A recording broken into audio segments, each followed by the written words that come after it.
नांदेड जिल्ह्यातील नायगाव शहरालगत असलेल्या खैरगाव येथील श्री उमिया माता बहुउद्देशीय सेवाभावी संस्थेने माणुसकीचे एक अनोखे उदाहरण सादर केले। दिनांक 28 ऑगस्ट रोजी झालेल्या ढगफुटी सदृश पावसामुळे मांजरा, मण्याड आणि गोदावरी नद्यांना आलेल्या महापुरात अडकलेल्या गुजरात येथील सुमारे 255 प्रवाशांची संस्थेने भोजन आणि निवासाची सोय केली आहे। या मुसळधार पावसामुळे नांदेड हैदराबाद आणि नांदेड देगलूर महामार्ग बंद झाले होते। यावेळी गुजरात कडून हैदराबाद कडे जाणाऱ्या 5 ट्रॅव्हल्स मध्ये सुमारे 250 प्रवासी अडकले होते। यात अनेक लहान मुले भुकेने व्याकुळ झाली होती। याच परिस्थितीत संस्थेचे अध्यक्ष कुमुदकांत पटेल यांनी नरसी या ठिकाणी एका हॉटेल समोर अडकलेल्या प्रवाशांना पाहिले। त्यांनी तात्काळ त्यांची भेट घेऊन विचारपूस केली। प्रवाशांनी त्यांना महामार्ग बंद असल्याने राहण्याची आणि जेवणाची व्यवस्था होत नसल्याची व्यथा सांगितली।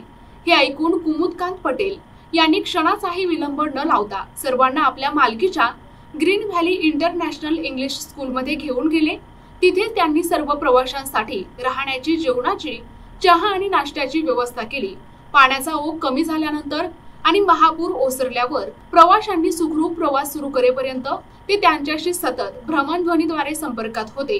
संस्थेच्या कार्यकर्त्यांनी स्वतःच्या हाताने त्यांना जेवण वाढले, तसेच प्रवाशांसोबत गणपतीची पूजा आणि आरती करून मनोरंजनाचाही कार्यक्रम आयोजित केला।